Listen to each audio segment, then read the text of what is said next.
Assalamualaikum warahmatullahi wabarakatuh. Sebelumnya saya sampaikan terima kasih untuk Bapak Ibu Guru yang telah meluangkan waktunya hadir di sini dalam acara diseminasi budaya positif. Perkenalkan, nama saya Rian Oktavianto. Saya berasal dari SD Negeri Bucanowo 2, TPP Angkatan 11.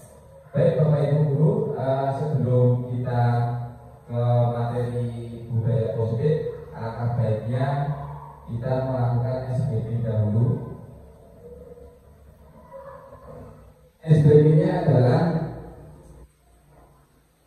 panjang pendek. Nanti kalau kita menggunakan kedua tangan, kalau panjang berarti dua tangan kita seperti ini, kalau pendek berarti seperti ini. Ya, mari Bapak Ibu bisa berdiri. Nah, kita SBB dulu. Nanti sesuai dengan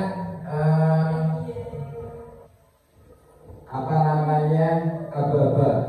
Contoh misalkan panjang pendek, ya, pendek panjang. Ya, kalau panjang berarti pendek, kalau pendek berarti panjang. Oke, siap. 1, 2, 3. Panjang pendek, pendek panjang, pendek panjang pendek, pendek panjang panjang, panjang pendek panjang, panjang pendek panjang.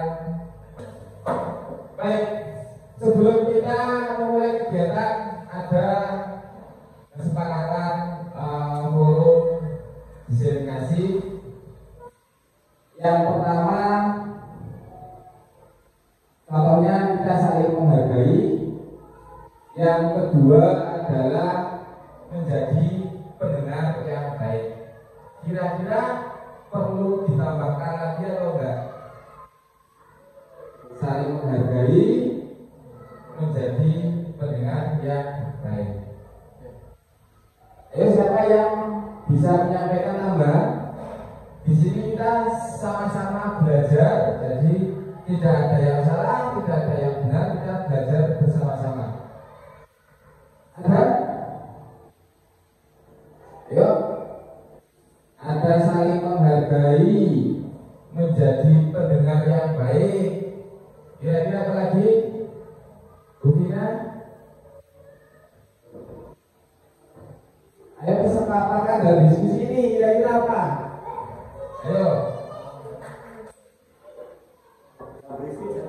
Iya, jangan berisik. Bisa. Apa lagi?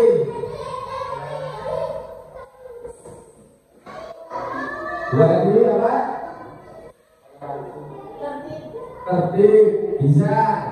Toleransi bisa. Ya, baik. Jadi kesepakatan kelas hari ini, yang pertama saling menghargai, menjadi pendengar yang baik, tidak boleh berisik, menjadi pendengar yang baik, toleransi. Ya. Selanjutnya, guru yang baik. Guru yang baik itu menurut Bapak Ibu guru seperti apa? Monggo. Ada yang bisa menyampaikan? Guru yang baik itu seperti apa? Guru yang dikangenin muridnya. Guru yang dikangenin muridnya bisa 100 buat Pak Imam. Ada lagi? Ada lagi? Pak Yoga, guru yang baik apa? Kira-kira? Guru yang selalu berinovasi bisa. Bagus sekali. Ya. Jadi guru yang baik adalah seorang yang tidak hanya memiliki pengetahuan yang mendalam tentang materi yang diajarkan, tetapi juga mampu menginspirasi, membimbing dan mendukung murid-muridnya dalam pembelajaran mereka.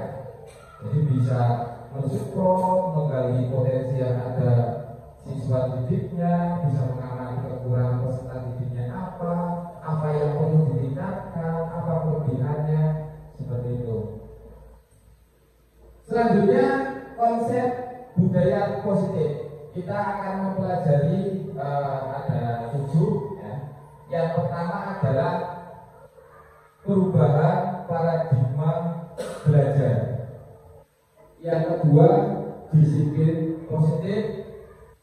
Yang ketiga, motivasi perilaku manusia. Yang keempat, keyakinan kelas. Kemudian kebutuhan dasar manusia. Kemudian 5 posisi kontrol. Selanjutnya adalah segitiga restitusi. Pembelajaran dengan paradigma baru. Pembelajaran dengan paradigma baru adalah pembelajaran yang dirancang berdasarkan prinsip berdiferensiasi yang memungkinkan peserta didik belajar sesuai dengan kebutuhan dan tahap perkembangan mereka.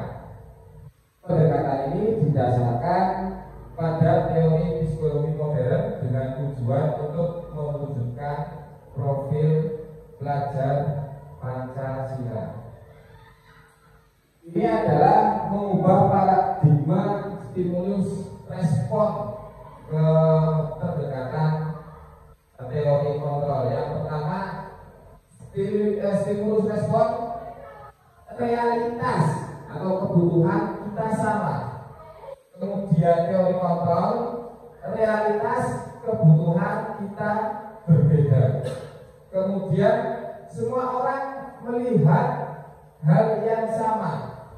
Setiap orang memiliki gambaran berbeda. Selanjutnya kita mencoba mengubah agar pandangan sama dengan kita. Kita berusaha memahami pandangan orang lain tentang dunia. Perilaku buruk dilihat sebagai suatu kesalahan. Kalau di teori kontrol, semua perilaku mempunyai tujuan. Jadi semua perilaku kita mempunyai tujuan. Di stimulus respon, orang lain bisa mengontrol saya. Kalau teori kontrol, hanya Anda yang bisa mengontrol diri Anda sendiri. Kemudian saya bisa mengontrol orang lain, Anda tidak bisa mengontrol orang lain. Pemaksaan ada pada saat bujukan gagal. Biasanya kalau dibujuk gagal dipaksa. Ya. Kalau teori kontrol, kolaborasi dan konsensus menciptakan pilihan-pilihan baru. Model berpikir menang atau kalah. Kalau teori kontrol, model berpikir menang. Disiplin positif. Dan di sini saya akan bertanya, kira-kira menurut Bapak Ibu guru disiplin itu apa? Ada yang bisa mengartikan disiplin yang selama ini kita ketahui? Disiplin itu apa?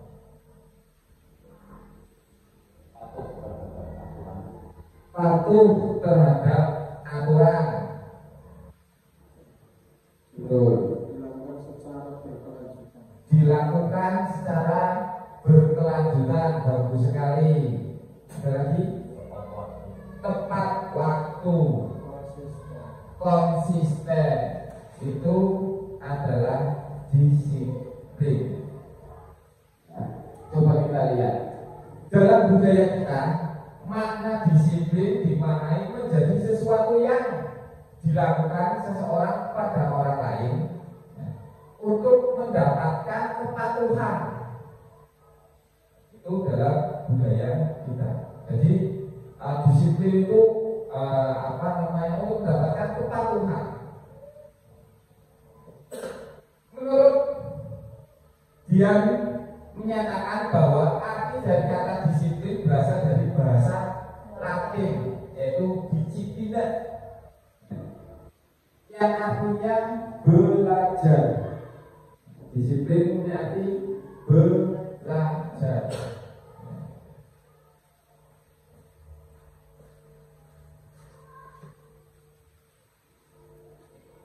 Ya, kata disiplin juga berasal dari akar kata yang sama dengan disiplin, atau murid atau pengikut. Untuk menjadi seorang murid atau pengikut, seorang harus paham betul alasan mengapa mereka mengikuti suatu aliran atau ajaran tertentu, sehingga motivasi yang terbangun adalah motivasi intrinsik, bukan eksplisit. In itu dari dalam, X itu dari luar. Disiplin positif merupakan satu cara penerapan disiplin yang mengajarkan anak bisa bertanggung jawab dan menumbuhkan kesadaran diri berdasarkan nilai-nilai kebajikan. Ya, Bapak Ibu guru tentunya sering mendengar kalimat atau kata kebajikan. Kira-kira kata atau kalimat kebajikan apa saja yang Bapak Ibu ketahui? Monggo silakan, ada yang tahu? Memberi salam, iya. Ada lagi? Tolong menolong, iya. Ada lagi? Dan, iya. Tolong menolong bisa masuk nilai kebajikan, memberi salam juga masuk ke nilai kebajikan. Nah, di sini nilai kebajikan ya, telah dituangkan di profil pelajar Pancasila. Profil pelajar Pancasila yang pertama adalah dengan bertakwa kepada Tuhan yang Maha Esa dan berakhlak mulia. Jadi seperti yang disampaikan Pak Imam tadi, nilai kebajikan apa namanya memberi salam itu masuk ke beriman, bertakwa Tuhan yang Maha Esa dan berakhlak mulia. Kemudian ada mandiri, ada bernalar kritis, kreatif, gotong royong seperti yang disampaikan oleh Pak Yoga tadi. Kemudian yang terakhir adalah berkebinekaan global. Ya. Jadi semua nilai-nilai kebajikan, ya, misalkan tadi yang disampaikan Pak Imam memberi salam masuk ke mana, kemudian bergotong royong masuk ke mana, berkebudayaan itu bisa masuk ke binekaan global, seperti itu. Motivasi perilaku manusia. Kira-kira kita sebagai manusia itu memiliki motivasi apa saja? Untuk barangkali ada yang bisa berpendapat motivasi perilaku manusia.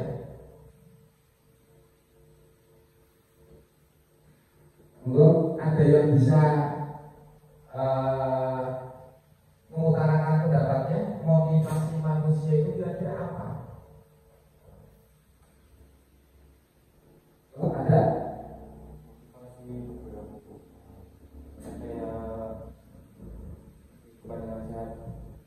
Berkehidupan dengan sehat bisa. Nah, baik, terima kasih Pak Yoga. Jadi motivasi manusia itu ada 3. Ya. Yang pertama adalah untuk menghindari hukuman atau ketidaknyamanan. Jadi mereka motivasi karena untuk menghindari ketidaknyamanan atau hukuman. Itu yang pertama. Dan yang kedua adalah ingin mendapatkan penghargaan atau hadiah, ya. Untuk mendapatkan imbalan hadiah penghargaan itu dari orang lain. Yang ketiga adalah untuk menjadi orang yang mereka inginkan, ya, dan menghargai diri sendiri dengan nilai-nilai yang mereka percaya. Jadi motivasi manusia itu ada 3 macam. Yang pertama menghindari ketidaknyamanan atau hukuman. Kedua, karena ingin mendapatkan penghargaan, ya. Yang ketiga untuk menjadi orang yang mereka inginkan dan menghargai diri sendiri dengan nilai-nilai yang mereka percaya. Dari ketiga motivasi ini masuk dapat dikelompokkan menjadi 2. Yang pertama internal, yang kedua eksternal. Eksternal dari luar. Kira-kira apa saja yang eksternal? Iya. Terima kasih Pak Yoga. Jadi untuk menghindari ketidaknyamanan atau hukuman, mendapatkan imbalan atau penghargaan dari orang lain itu adalah motivasi eksternal, bukan dalam dirinya sendiri. Sedangkan motivasi yang ketiga untuk menjadi orang yang mereka inginkan dan menghargai diri sendiri dengan nilai-nilai yang mereka percaya. Berarti tergerak karena diri sendiri, bukan karena hadiah, takut akan hukuman atau ketidaknyamanan. Ini masuk ke motivasi internal. Jadi sebagai guru kita berusaha untuk mengarahkan murid kita yang tadinya mempunyai motivasi eksternal untuk pindah ke motivasi internal. Nah ini dia. Yang 2 motivasi eksternal, yang 1 motivasi internal. Baik, kita memasuki ke keyakinan kelas. Mengapa keyakinan kelas? Mengapa tidak peraturan kelas? Coba Bapak Ibu renungkan. Mengapa keyakinan kelas tidak peraturan kelas? Apa yang membedakan keyakinan kelas dan peraturan kelas? Peraturan bisa dilanggar, ya bagus. Terus ada lagi apa?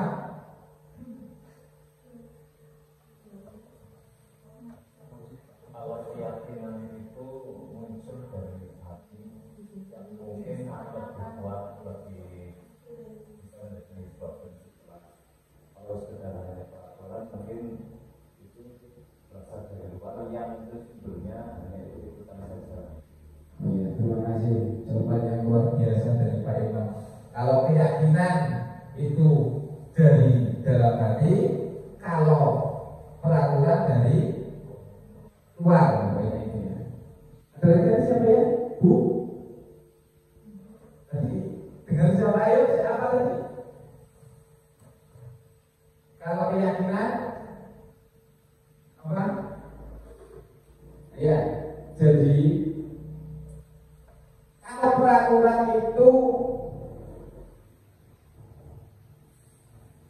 tidak berdasarkan kesepakatan. Jadi ketika di kelas misalnya sudah ada peraturan sekolah misalkan, ya, itu tidak ada kesepakatan karena sekolah sudah ada peraturan. Tapi kalau keyakinan kelas itu dibuat berdasarkan kesepakatan dari siswa-siswa kita itu. Selanjutnya dalam pembuatan keyakinan itu guru berperan penting ya, mewujudkan keyakinan kelas melalui kesepakatan bersama antara guru dan murid yang menciptakan lingkungan belajar positif dan mendukung. Keyakinan kelas berupa pernyataan universal yang mudah dipahami, diingat, dan diterapkan di kelas. Sekarang seperti dulu kayaknya sepatu kita siang jam 11:30 ya.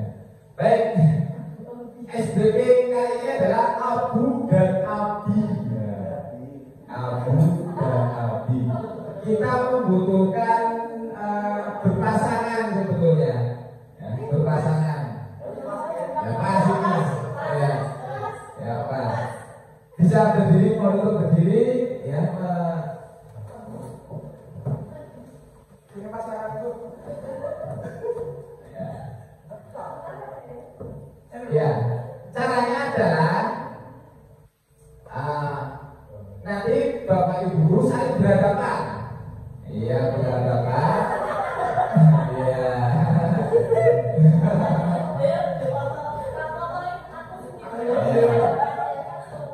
Iya. Saling berhadapan. Seakan seperti bersalaman.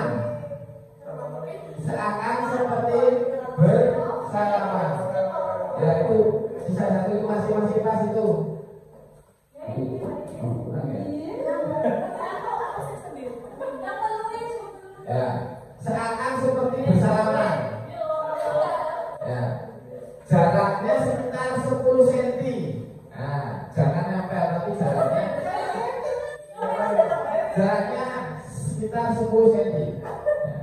Kalau saya bilang berarti yang satu sebagai abu, yang satu sebagai abu, yang satu sebagai abi. Monggo sepakati. Abu sebelah mana abu?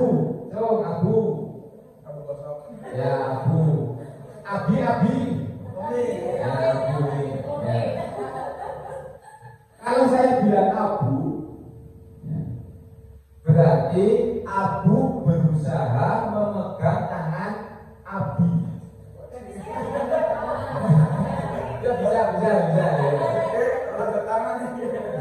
bisa itu.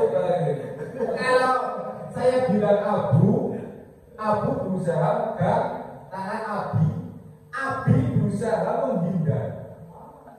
Nah, konsentrasi ya. Abu berusaha memegang meraih, abi berusaha menghindar. Ya siap, konsentrasi. Jaraknya 10 cm. Ya, ya itu. Ya, kurang dekat terlalu jauh. Ini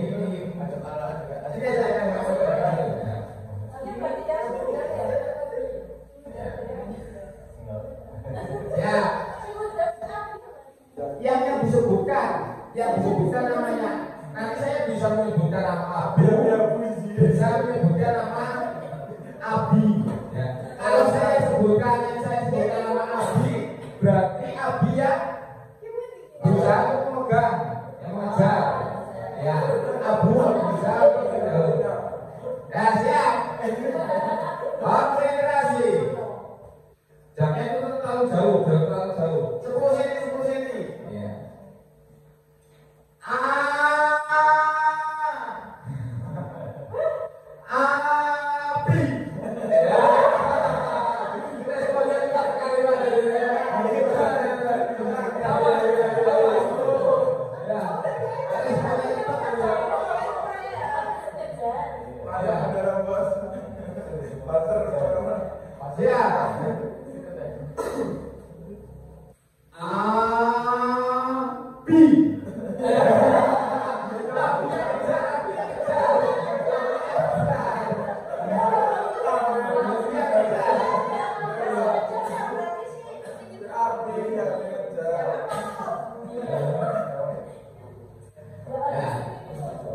Lagi.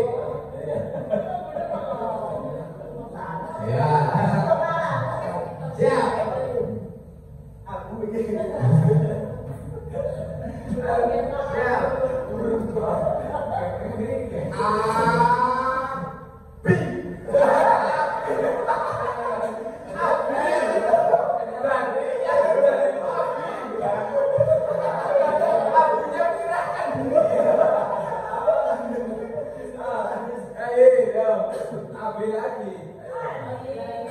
Biar full ya.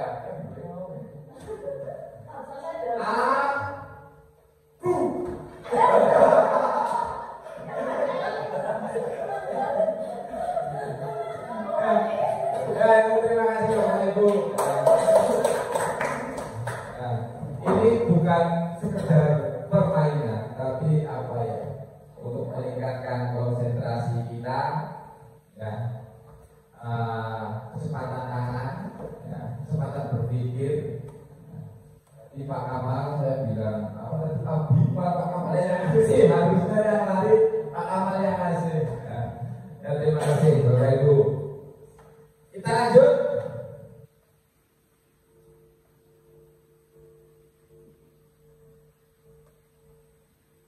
Selanjutnya adalah kebutuhan dasar manusia, di mana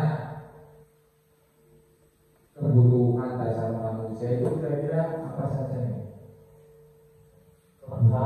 Makan, sandang, pendidikan,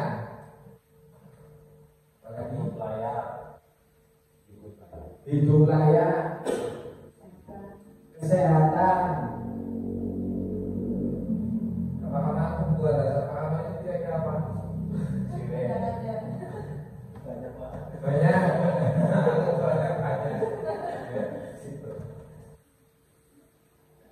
Kebutuhan dasar manusia itu kita dulu ketika melakukan perbuatan yang bertentangan dengan nilai kebijakan atau melanggar peraturan itu karena mereka gagal memenuhi kebutuhan dasar mereka. Jadi kira-kira apa saja? Nah, ada 5 kebutuhan dasar manusia.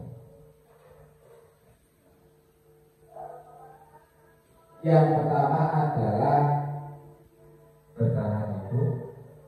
Bertahan hidup itu bisa meliputi pangan tadi, sandang pangan, itu adalah kebutuhan bertahan hidup. Kemudian yang biologisnya, keturunan, itu masuk ke bertahan hidup. Selanjutnya adalah kasih sayang dan rasa nyaman. Kita membutuhkan kasih sayang, rasa nyaman. Seperti anak-anak kita di sekolah juga memerlukan kenyamanan di sekolah ketika supaya belajar mereka itu bersemangat, kemudian di sekolah mendapatkan kasih sayang. Itu. Kemudian kebebasan. Dan anak itu ingin bebas, ingin A, B, C, D, seperti itu. Kesenangan. Kemudian adalah penguasaan. Ini 5 kebutuhan dasar manusia. Baik, di sini ada studi kasus. Di sini ada studi kasus. Ibu Vina, guru wali kelas 5. Bu Vina sedang bingung menghadapi salah satu muridnya di kelas, yaitu Jono. Beberapa anak telah mengeluhkan Jono yang seringkali meminta bekal makan siang dengan rasa. Jika Anda menghadapi situasi seperti Bu Vina, apa yang akan Anda lakukan? Menurut Anda kira-kira apa alasan Jono, bukan dulu Jono, ya, melakukan hal itu? Nah, kira-kira apa? Monggo Bapak Ibu Guru, di sini ada kasus Bu Vina itu pusing bukan mainnya. Ada siswanya yang bernama Jono, ya, selalu membuat ulang, di mana seringkali meminta bekal temannya dengan paksa. Banyak teman-temannya yang mengeluhkan hal itu kepada Bu Vina. Kira-kira apa yang akan Anda lakukan jika berada di posisi Bu Vina? Kemudian kira-kira alasan Jono itu apa berbuat seperti itu? Monggo barangkali ada yang bisa menjawab atau menjelaskan, atau kira-kira langkah-langkah Ibu seperti apa untuk mengatasi kelakuan Jono ini? Monggo, ada yang ingin disampaikan di apa? Utarakan. Kira-kira seperti apa kalau Jono merebut makanan? Mungkin Pak Amal waktu kecil, waktu sekolah bawa bekal, jajannya sering diminta temennya. Kira-kira itu alasannya apa? Mencari perhatian, bisa. Apalagi ya? Keinginannya tidak terpenuhi. Terima kasih Pak Yoga. Apa lagi?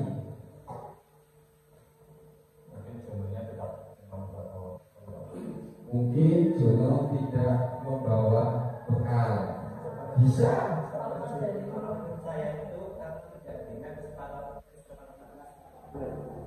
Tidak adanya kesepakatan kelas atau aturan kelas. Baik, bisa juga lagi. Ya, Bu Vina. Di sini pas sekali namanya Bu Vina. Gimana? Oh, kebawa uang saku. Bisa terjadi.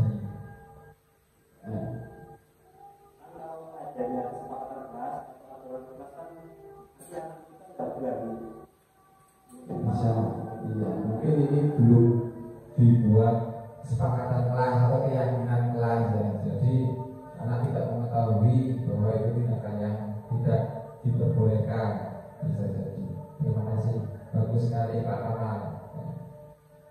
Dari kasus ini sebetulnya ada banyak faktor. Seperti yang telah disampaikan Bapak Ibu guru semua tadi. Alasan yang salah satu, karena ia lapar. Karena dulu lapar, berebut makanan temannya karena lapar. Dan orang tuanya tidak membawakan bekal makan siang. Maka kebutuhan dasar yang sedang berusaha dipenuhi oleh Jono adalah kebutuhan untuk bertahan hidup. Gitu.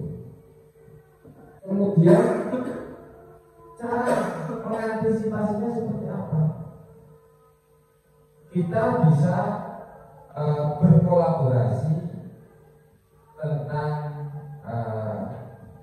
apa namanya aktivitas Jono di sekolah. Kita sampaikan kepada wali muridnya, kita sampaikan Bapak atau Ibu Jono seperti ini, apakah tidak dibawakan bekal atau gimana, seperti itu ya. Kita bisa koordinasi atau berkolaborasi dengan wali murid seperti itu. Alasan kedua, karena dia merasa senang temannya jadi memperhatikan dia.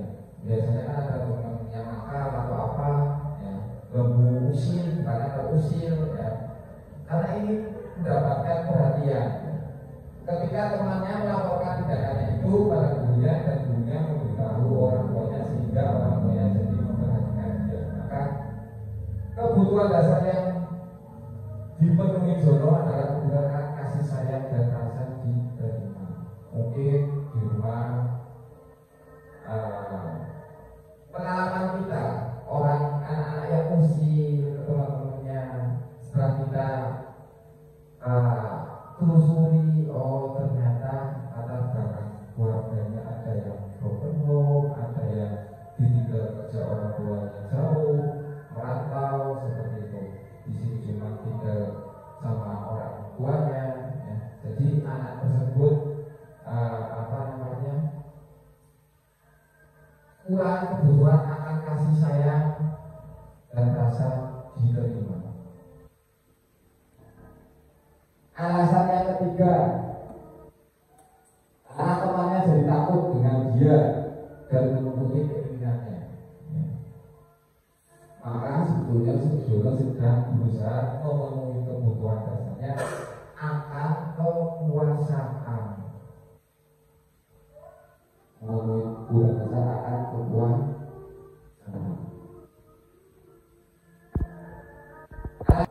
Oleh karena itu, dia ingin mencoba makanan teman-temannya yang beraneka ragam. Maka Jono sedang berusaha memenuhi kebutuhan akan kebebasan. Yaitu itu terus. Yang selanjutnya, alasan kelima adalah karena ia melakukannya karena iseng saja.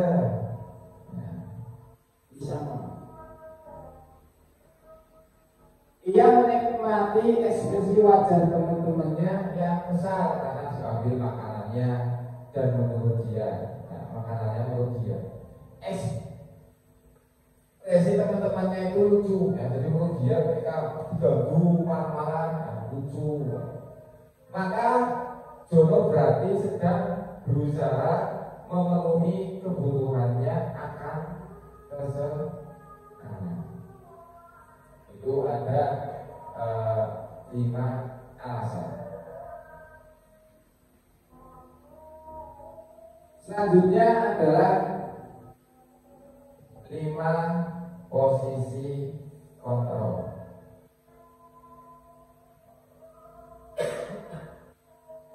Kira-kira 5 posisi kontrol guru itu apa saja, Bapak?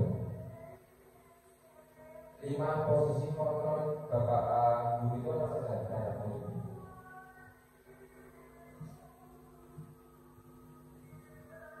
Ada yang bisa menyampaikan berapa? 5 posisi kontrol. Ini pembelajaran. Baik, terima kasih Pak Yoga. Pembelajaran. Apalagi, monggo. Ada yang mau menyampaikan pendapat tadi? Tidak ada yang benar, tidak ada yang salah. Kita di sini belajar bersama-sama. Pak Imam? Pengawasan. Jadi posisi kontrol itu ada yang pertama adalah penghukum. Bapak guru, ibu guru sebagai penghukum. Seorang penghukum biasa menggunakan hukuman fisik maupun verbal. Misalkan Jono terlambat masuk kelas. Jono, kamu lagi terlambat. Sudah berapa kali terlambat? Saya menggunakan ada ini. Sekarang coba lari ke yang sama. Itu adalah menghukum.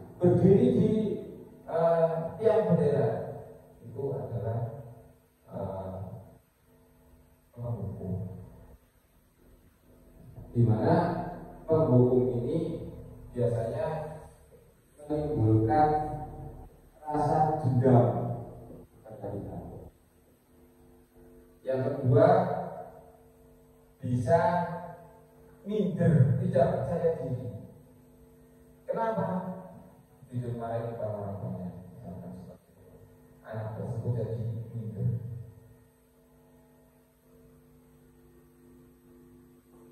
Yang kedua, membuat merasa bersalah. Karena ketika anak melakukan kesalahan, ada beberapa bapak ibu guru mungkin dengan strategi biar anak tersebut merasa bersalah, bertujuan untuk tidak mengulanginya lagi. Guru akan bersuara lebih lembut, membuat rasa bersalah dengan akan menggunakan keheningan yang membuat orang lain merasa tidak nyaman, bersalah atau rendah diri. Bisa seperti ini, Jono misalkan. Jono terlambat masuk.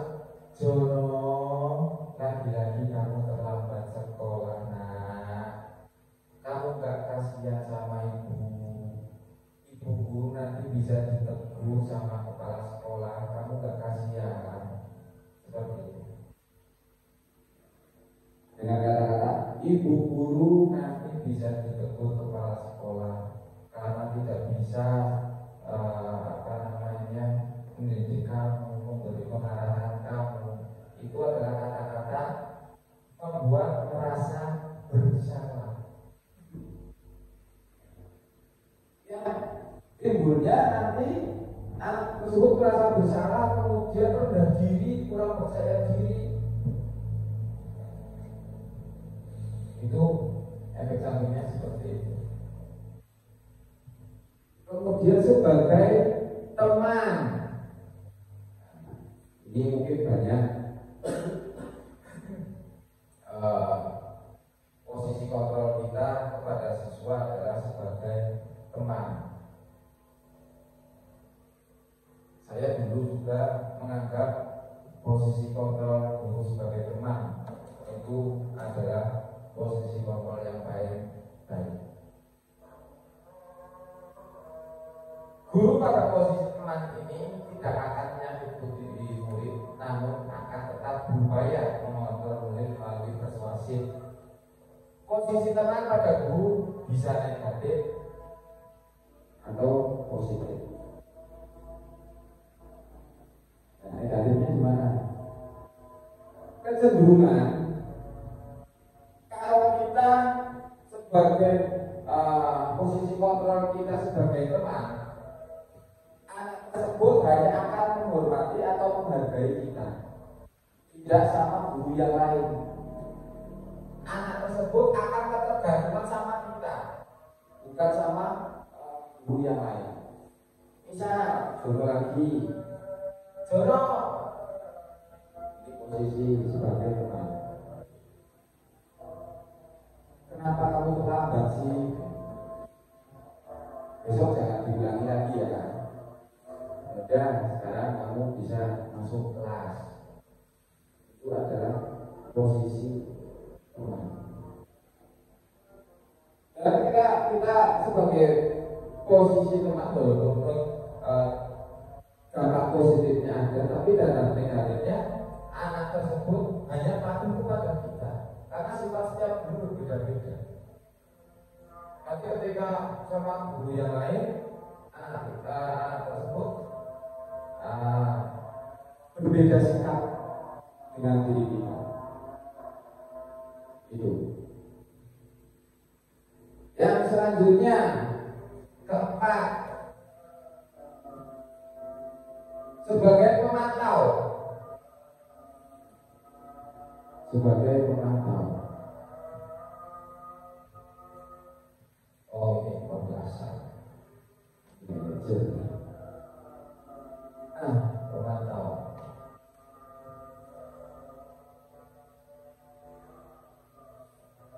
Memantau berarti mengawasi. Pada saat kita mengawasi, kita bertanggung jawab yang kita awasi.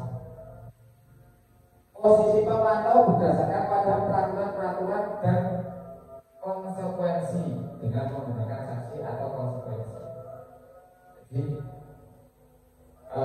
posisi pemantau itu bisa turun terlambat lagi. Melihat data.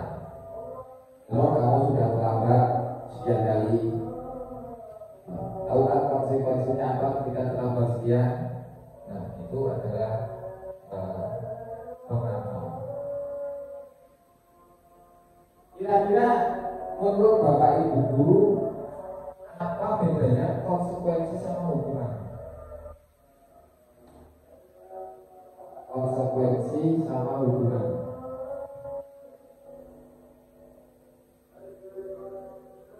Itu ada yang ingin berpendapat? Konsekuensi sama hukuman. Ada?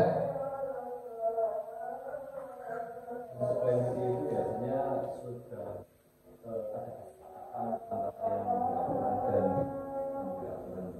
Konsekuensi biasanya sudah ada kesepakatan. Kalau hukuman biasanya dari salah satu pihak yang membuat aturan. dari salah satu pihak yang membuat aturan. Terima kasih Pak Iwan, bagus sekali jawabannya.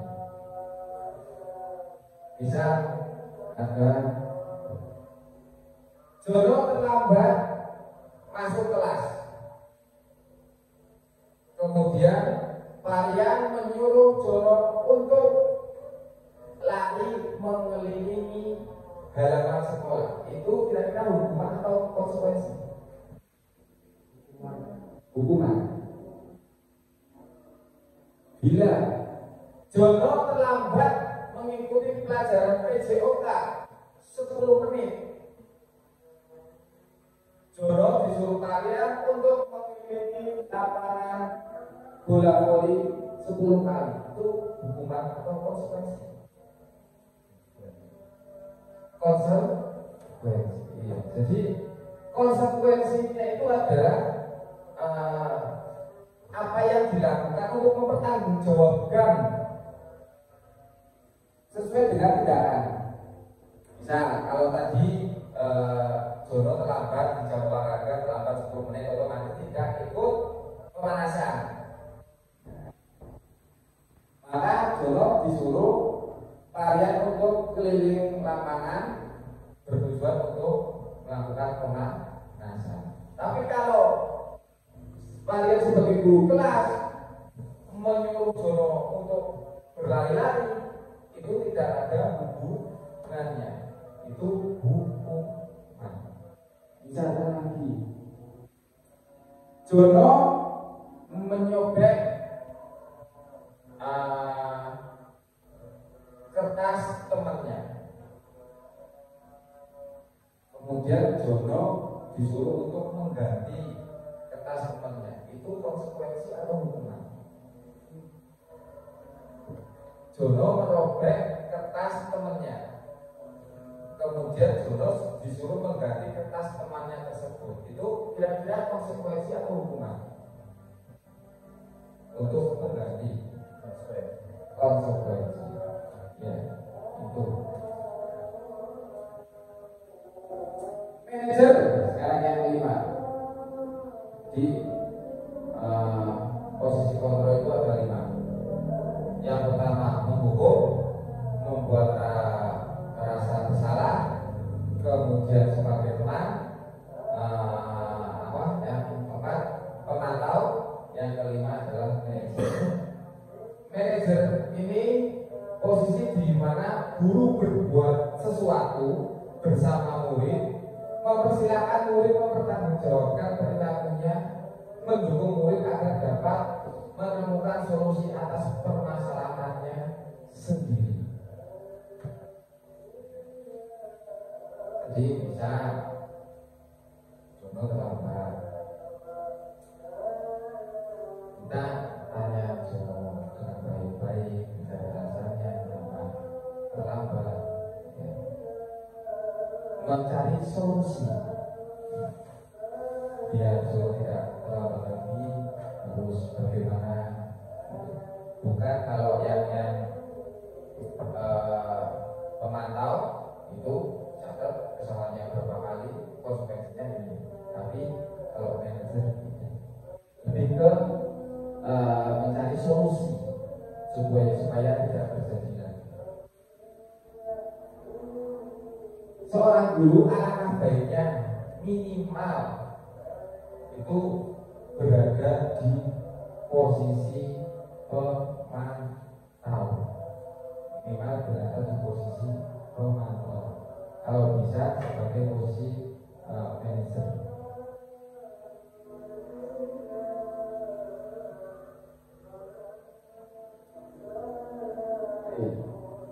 Manajer di sini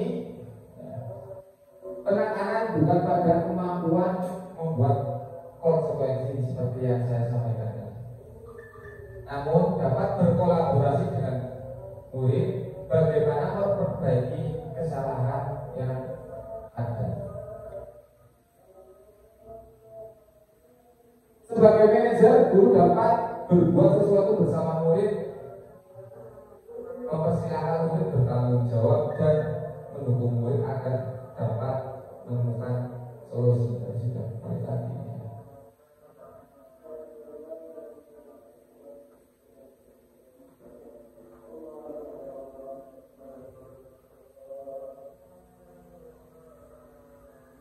Ya, sekarang yang terakhir adalah segitiga restitusi.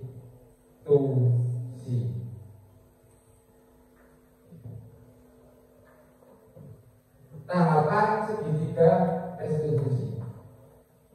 Tahapan segitiga restitusi ini dilakukan oleh seorang manajer. Proses kontrol sebagai manajer.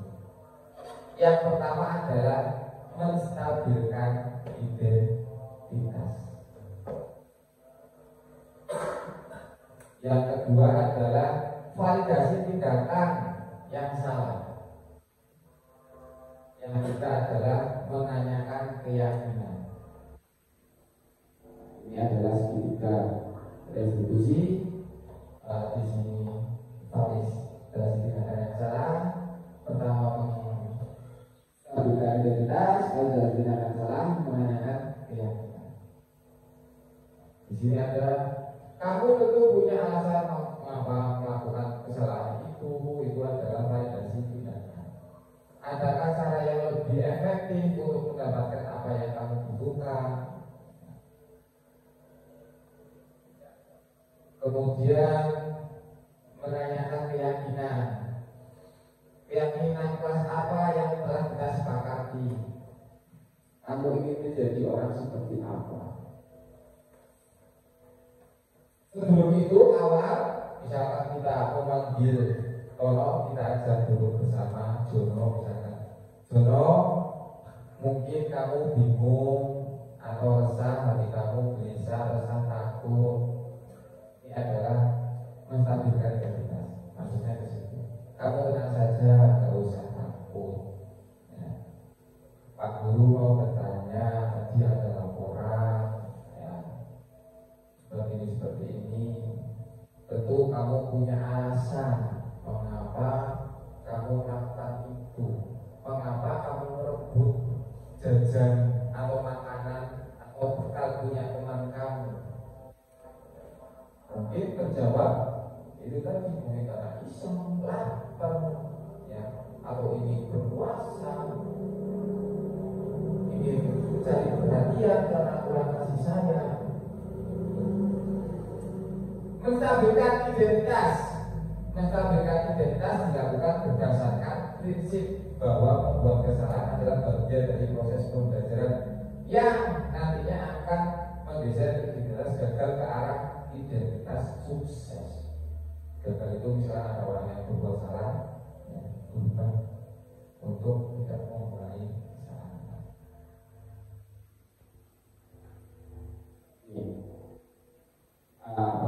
Pertanyaan misalkan identitas berbuat salah itu hal yang manusiawi, karena kita semua pernah melakukan kesalahan. Bapak Ibu juga pernah melakukan kesalahan.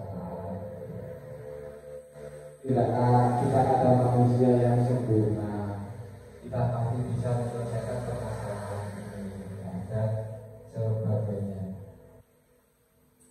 Kemudian validasi tindakan yang salah.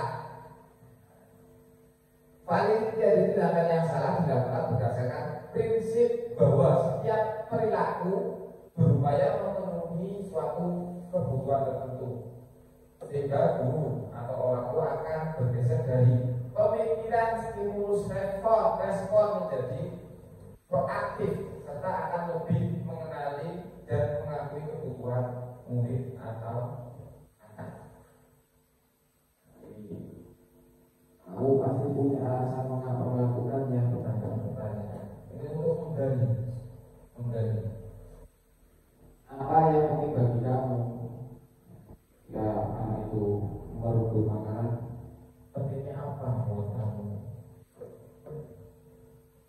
Kamu boleh tetap berusaha menjadi sikap itu, tapi tambahkan sikap yang lain yang baru.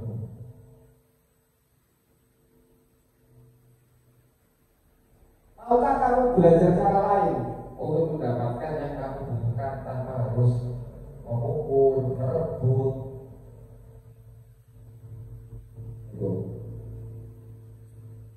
Menanyakan keyakinan.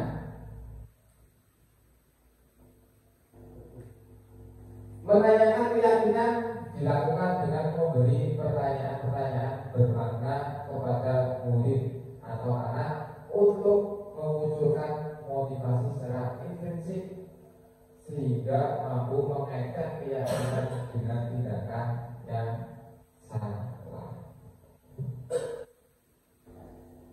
Apa nilai yang kita percaya di sekolah kita? Nilai apa yang telah kita sepakati? Kelas yang ideal itu seperti apa? Itu bisa kita tanyakan ke siswa-siswa kita atau murid kita. Iya, baik Bapak Ibu guru, itu tadi adalah mengenai belajar apa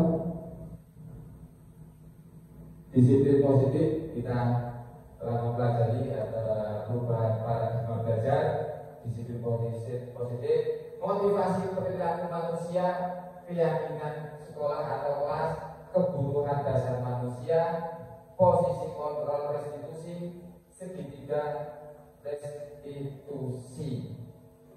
Ya, terima kasih. Ya. Terima kasih. Allah, barangkali ada yang ingin disampaikan Bapak Ibu setelah kita bersama-sama mempelajari disiplin positif. Allah, ada yang ingin disampaikan? Bagaimana perasaan Bapak Ibu setelah kita sama-sama belajar tentang disiplin positif? Monggo, ada yang bisa mewakili? Siapa? Oh, ke depan. Ya, di sini.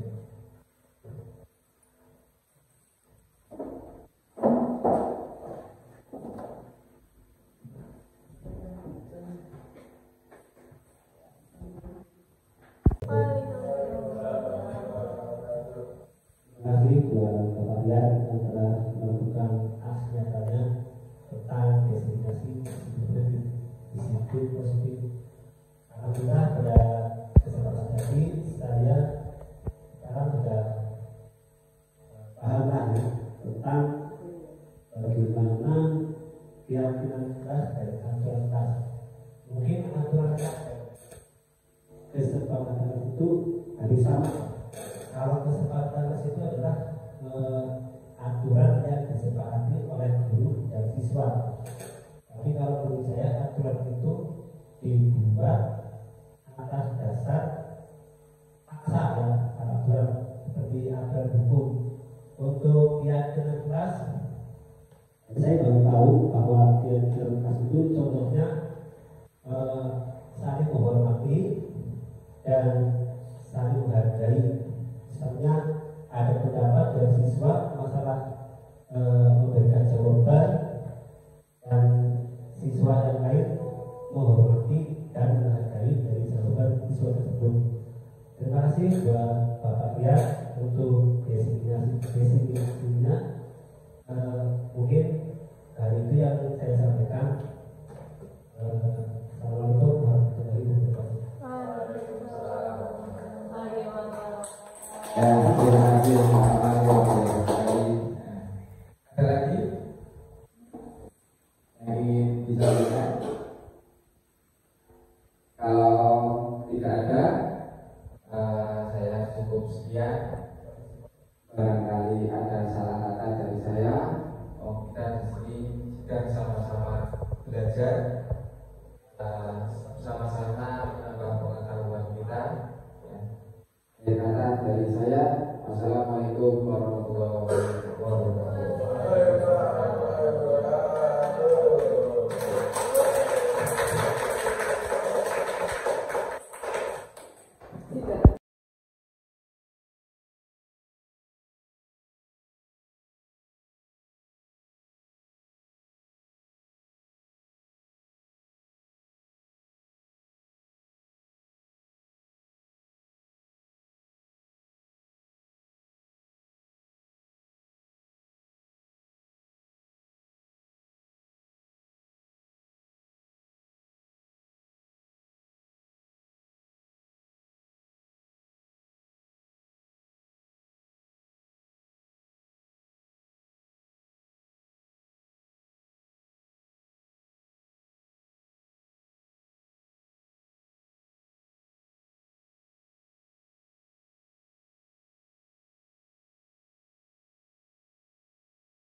Ya, assalamualaikum warahmatullahi wabarakatuh. Waalaikumsalam warahmatullahi wabarakatuh. Bagaimana kabar hari ini? Sehat. Sehat, alhamdulillah. Masih semangat? Masih. Alhamdulillah juga kalau masih semangat. Baik, hari ini kita akan membuat keyakinan kelas. Ya, keyakinan kelas itu seperti peraturan kelas. Ya, tapi keyakinan kelas itu dibuat berdasarkan kesepakatan bersama. Ya, kalian nanti akan mengutarakan apa yang kira-kira di kelas ini selalu terjadi, ya, hal-hal yang tidak baik nanti bisa diutarakan, ditulis, ya, misalnya jangan berkelahi atau apa, nanti bebas, silahkan, nanti bisa ditulis. Setelah ditulis nanti ditempelkan di sini. Nah, kemudian setelah kita mengganti peraturan, kemudian peraturan tersebut dijadikan ke kalimat positif. Ya, setelah itu kita cari nilai kebajikannya apa. Setelah nanti terdapat nilai kebajikan, kita nanti kesepakatan bersama nilai-nilai kebajikan ini dijadikan keyakinan kelas. Ya, baik. Sekarang adalah dari peraturan Pak Guru membagikan kertas ini. Silakan nanti ditulis kira-kira apa ya, peraturan apa ya seperti itu. Ya, Pak Guru bagi.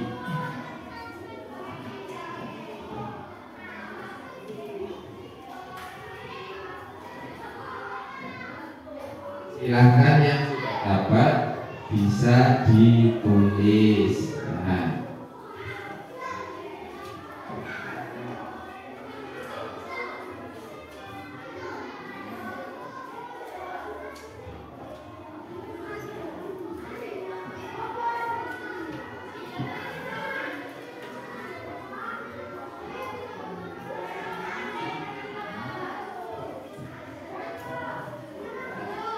Yo. Iya. Ada yang jatuh.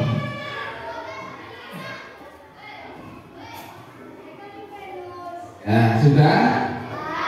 Nah, kalau sudah silahkan dari ujung ditempelkan di sini. Yo.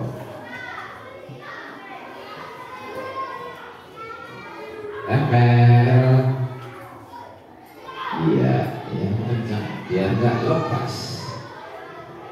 Oke, yuk lanjut. Nih, tempel. Iya, ya tidak lepas. Yuk lanjut. Tempel. Iya, yuk mas. Oke, yuk.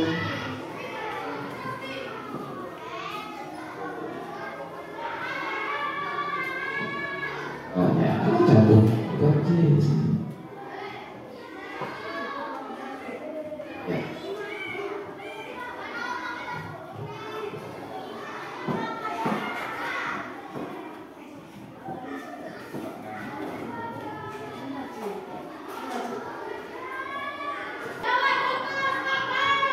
Ya.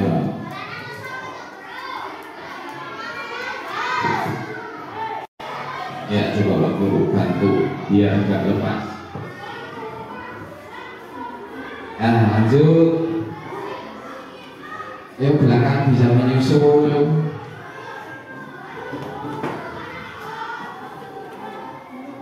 Iya.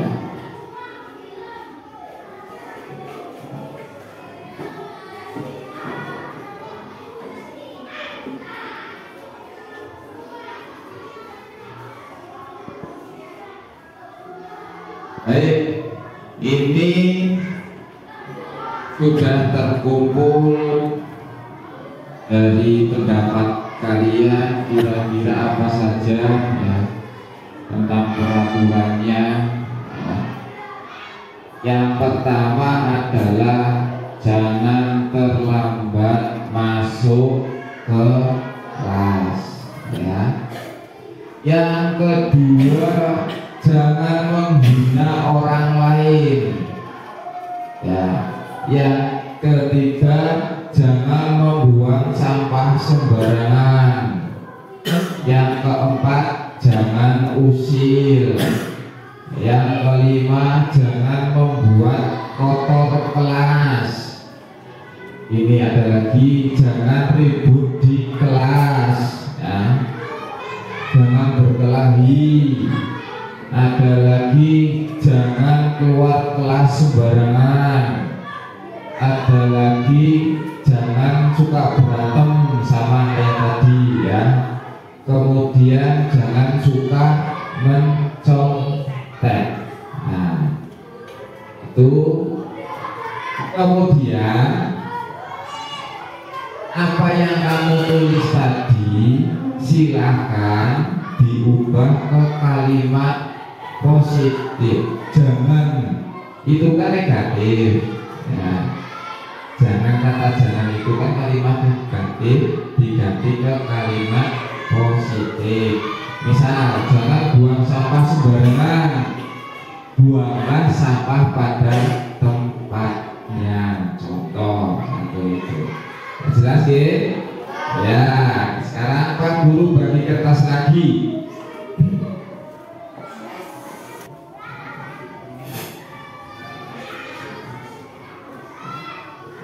Ya, silahkan ditulis ya. Silahkan ditulis. Ini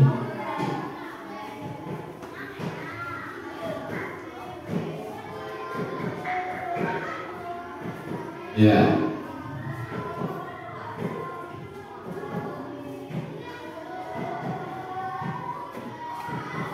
Sudah? Ya, kalau sudah biasa dari sana kita sini.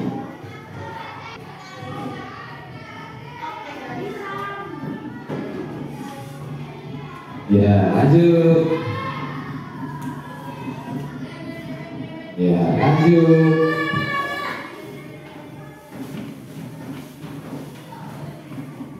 Ya. Lanjut.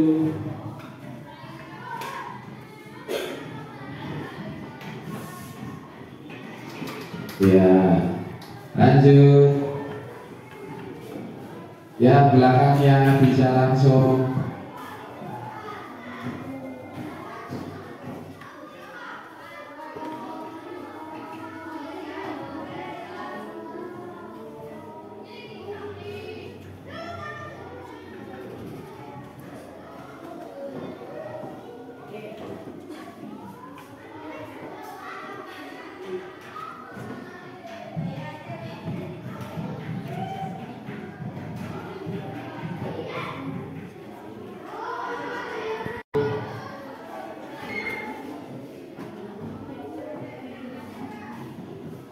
Lanjut.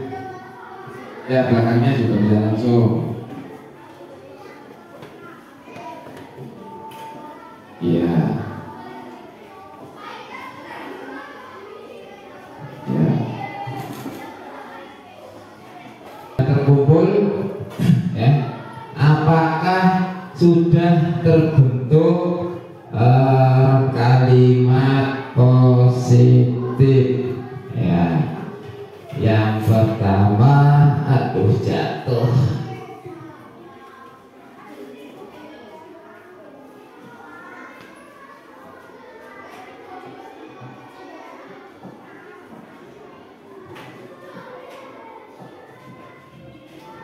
Ya, yang pertama adalah ciptakan suasana tenang. Ya.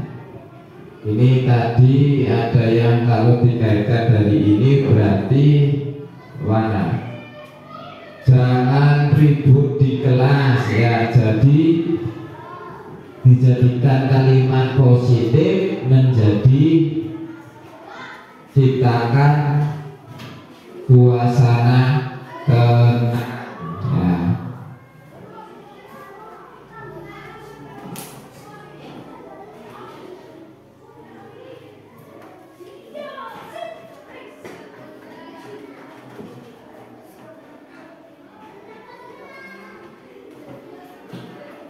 Selanjutnya ada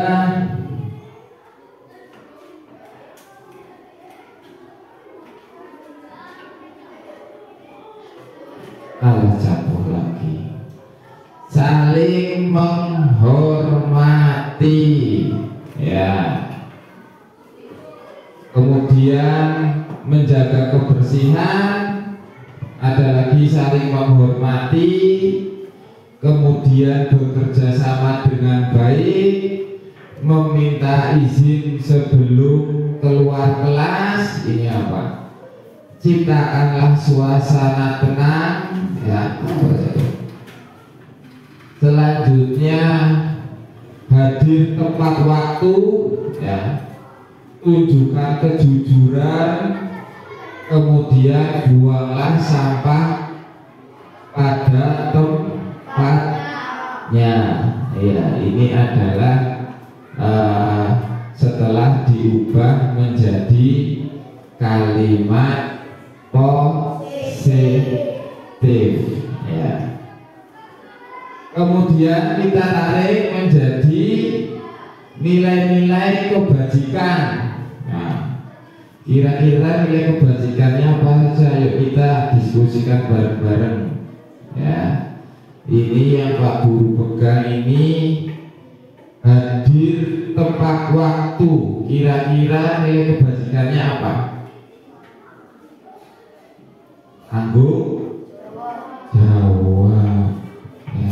Bisa disiplin. Iya.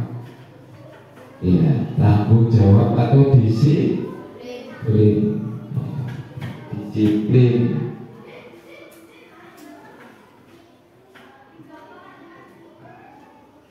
Nah, kemudian saling menghormati. nilai kebajikannya menghormati, iya, sama menghormati, saling menghormati.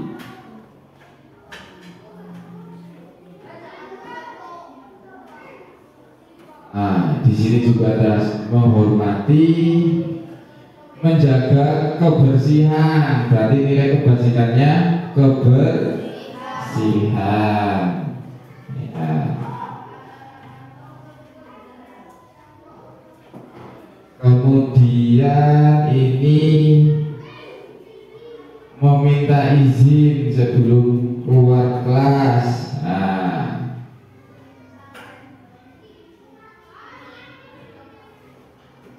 apa? Kira-kira apa nilai kebajikannya minta izin keluar kelas? Ya. Izin kesantunan, santun, ya. Kesantunan.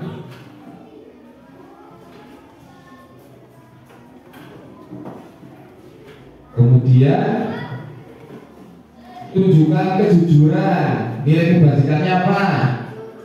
Dia jujur,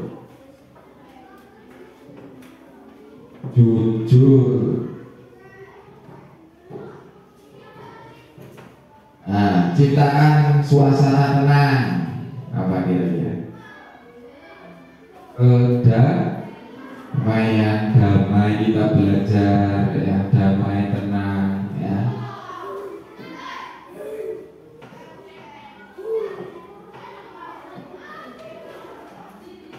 Iya, ini juga ada lagi hadir tepat waktu, adalah bisa disiplin ya, tanggung jawab ya, tanggung jawab.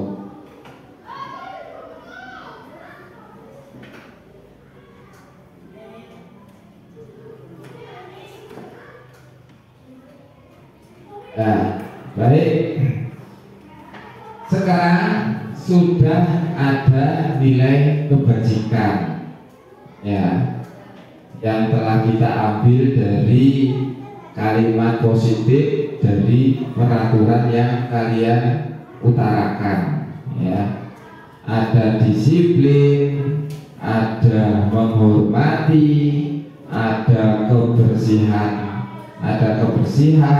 ya, kesantunan, jujur, kedamaian, dan tanggung jawab. Nah, ini nilai kebajikan. Apakah nilai kebajikan ini bisa kita kesepakati menjadi keyakinan kelas? Bisa?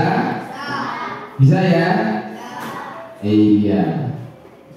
Apakah kalian akan berusaha untuk melaksanakan keyakinan kelas? Iya? Iya apa enggak? Yang iya ngaco. Alhamdulillah ya. Jadi nilai kebajikan ini telah kita kesepakati menjadi nilai atau keyakinan kelas. Ini adalah keyakinan kelas 5 ya, di jam olahraga. Baik, apakah kalian senang sudah mempunyai keyakinan kelas? Senang? Iya, alhamdulillah. Kalau kalian senang, yang tadinya belum mempunyai nilai keyakinan kelas, sekarang sudah mempunyai nilai keyakinan kelas ya. Semoga keyakinan kelas kita bisa membuat kita menjadi murid yang lebih baik lagi ke depannya. Baik anak-anakku, pembuatan keyakinan kelas telah selesai ya. Pak Guru sampaikan terima kasih yang sebesar-besarnya. Akhir kata, wassalamualaikum warahmatullahi wabarakatuh.